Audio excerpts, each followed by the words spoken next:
أعوذ بالله من الشيطان الرجيم. بسم الله الرحمن الرحيم. فناداك من تحتها ألا تحزني قد جعل ربك تحتك سريا وهزي إليك بجذع النخلة تساقط عليك رطبا جنيا فكلي واشربي وقري عينا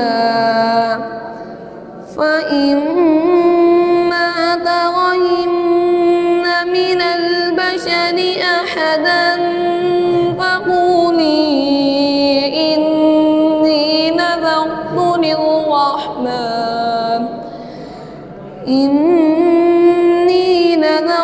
للرحمن صوما فلن أكلم اليوم إنسيا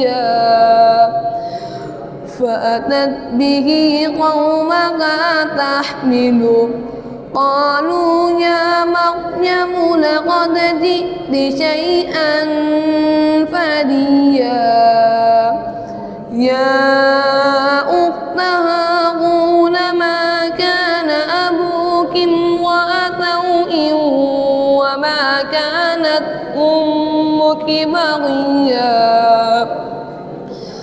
فأشارت إليه قالوا كيف نكلم من كان في المهد صبيا قال إني عبد الله آتاني الكتاب وجعلني نبيا وجعلني مباركا أينما كنت وأوصاني بالصلاة والزكاة ما دمت حيا صدق الله العظيم.